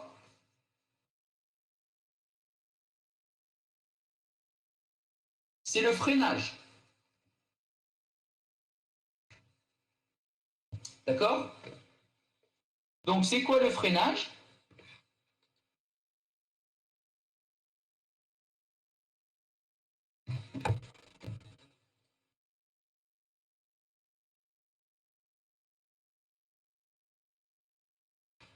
Bah, en fait, quand vous voulez freiner sur un truc comme ça, alors pour ceux qui ont des tondeuses autoportées avec un levier où ça va de plus en plus vite, bah c'est exactement ça. Hein.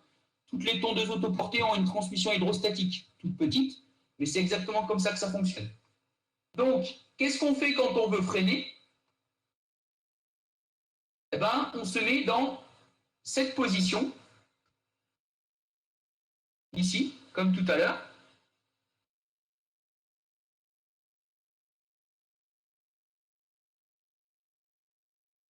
De diminution de cylindrée. D'accord? Et on a dit que le bleu, ici,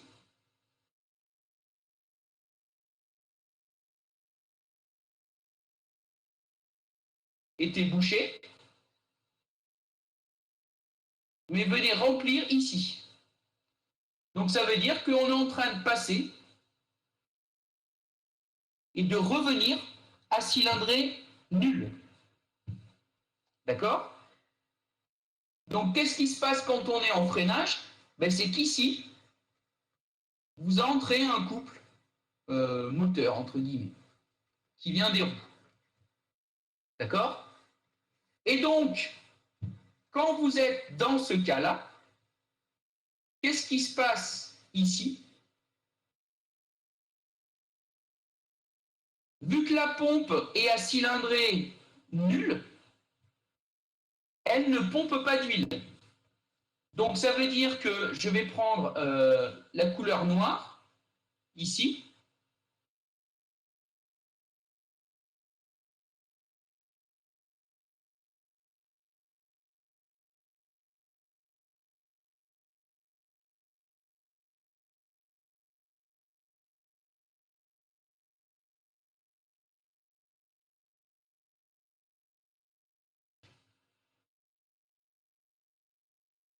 Là et là.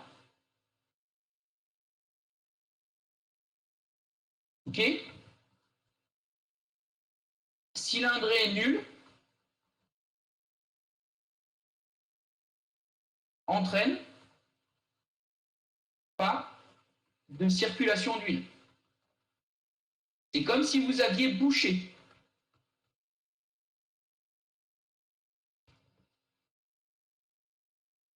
D'accord? Donc, le moteur, vu qu'il y a un couple qui essaye de l'entraîner, il a envie de tourner. Donc, qu'est-ce qu'il fait?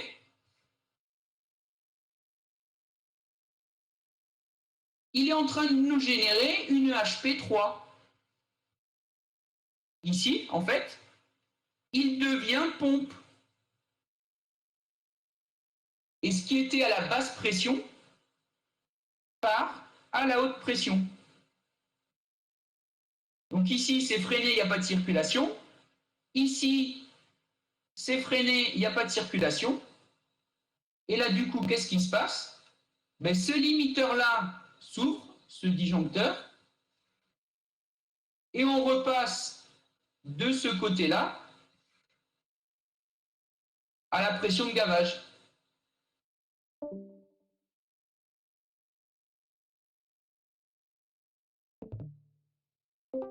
D'accord? Et donc, vous avez une circulation très courte de l'huile. D'accord? Sachant qu'elle passe de, si l'huile est réglée à P3, elle passe de la pression 3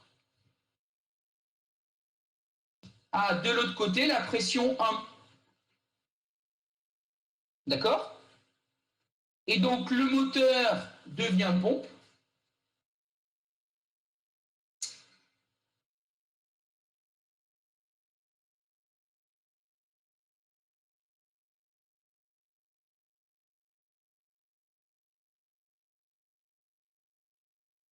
D'accord? Et fait passer l'huile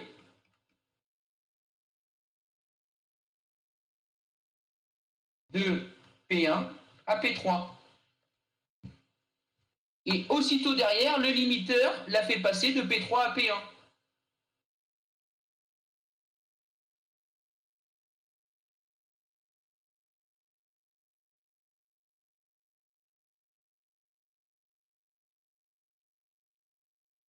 D'accord?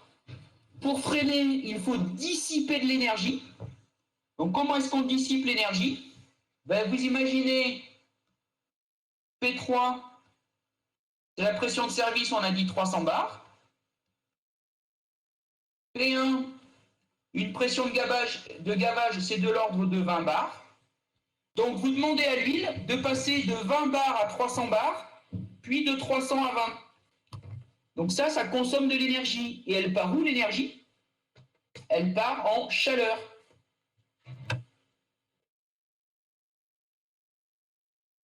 Donc, l'énergie part en chaleur dans l'huile.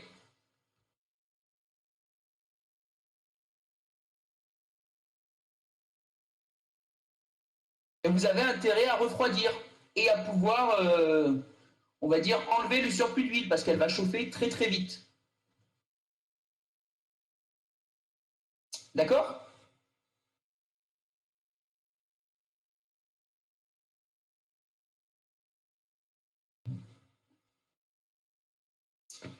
On a fini la question 2.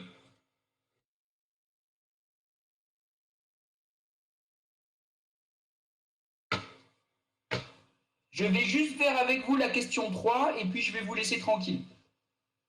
Donc, question 3.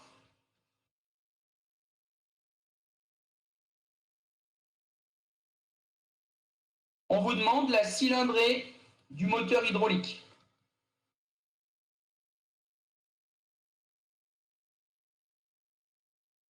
D'accord? Alors, soit vous apprenez par cœur la formule qui est dans le chapitre génération de débit, soit on réfléchit un tout petit peu, comme d'habitude. Moi, je préfère réfléchir. Parce que je suis feignant, j'aime pas apprendre, mais... Qu'est-ce qui se passe? On fait notre petite boîte, comme d'habitude. Le moteur. Hydro. En entrée de ce charmant moteur, j'ai mis une pression delta P, un débit Q. En sortie du moteur, je récupère un couple et une vitesse de rotation. D'accord? On a déjà vu ensemble que le couple était à peu près donné par la pression et que la vitesse était donnée par le débit via la cylindrée. D'accord? Je vous rappelle que la cylindrée, c'est un volume d'huile par tour. D'accord? Donc, si vous prenez la cylindrée et que vous la multipliez par le nombre de tours, vous obtenez le débit. Attention, si ça, je le mets en centimètres cubes, ça en tours par minute, je vais obtenir des centimètres cubes par minute. Et attention aux unités. D'accord?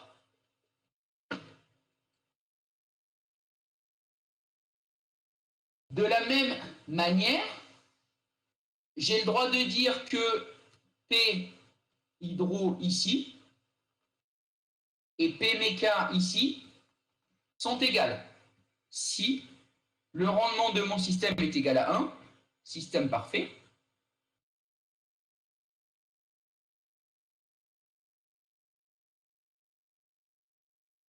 d'accord? Alors, delta P fois Q égale C oméga. D'accord? Or, je sais que Q, c'est CY fois N. Donc, j'en déduis que delta P fois la cylindrée fois N est égal à C oméga.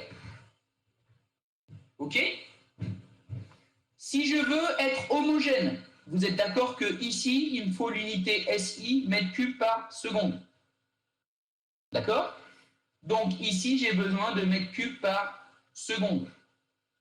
Donc là, je vais mettre des tours par seconde. Et ici, je vais mettre des mètres cubes. D'accord? Donc, ici, j'ai besoin de tours par seconde. Et ici, j'ai des radians par seconde. Quelle est la relation entre des tours par seconde et des radians par seconde? Eh bien, quand vous faites un tour, c'est 2 pi radians. D'accord? Donc, si vous avez des radians et que vous voulez passer en tours, il faut diviser par 2 pi. Ça nous donne n égale oméga sur 2 pi. Et ici, j'aurai bien des tours par seconde et ici des radians par seconde. Donc, je remplace des deux côtés. Delta P, CY N égale C multiplié par 2pi N. Je simplifie les N et j'obtiens tout simplement que le couple est égal à delta P CY sur 2pi. D'accord? Et donc, j'obtiens clairement ma relation entre les newton-mètres, les bars, non, ça sera des pascals plutôt, hein, ma cylindrée en mètres cubes, et ça va fonctionner. D'accord? Si je fais mon application numérique, d'accord? Je vais prendre ma formule dans l'autre sens, hein, ma cylindrée est égale à 2pi C sur delta P. Donc quand vous voulez générer un couple, ça vous donne directement la cylindrée nécessaire pour le moteur. Donc, application numérique, CY égale 2 fois pi fois, c'était quoi le couple 18 000 et des watts, je ne sais plus.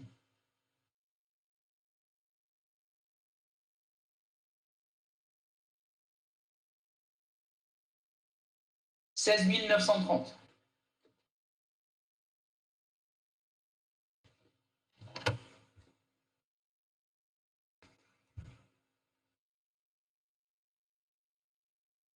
Et je divise par la pression à laquelle j'ai droit, c'est-à-dire 300 fois 10 puissance 5. Et j'obtiens une cylindrée qui vaut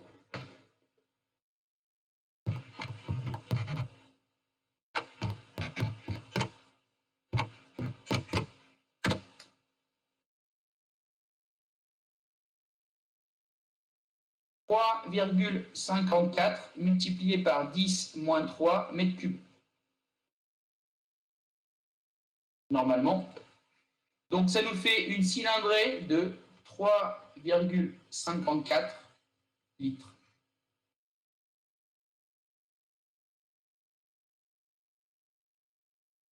D'accord?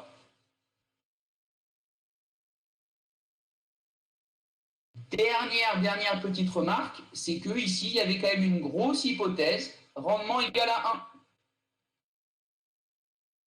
D'accord?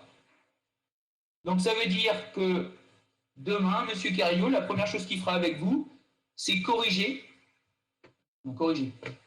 Passer dans le cas du rendement volumétrique avec les fuites, pour calculer la cylindrée réelle nécessaire. Et cette cylindrée réelle nécessaire devra forcément être plus grande que la cylindrée théorique, car je vais avoir des pertes. D'accord? Alors c'est le rendement, je ne sais pas comment il l'appellera, il verra. D'accord? C'est bon pour tout le monde? J'ai eu combien de suicides pendant le TD?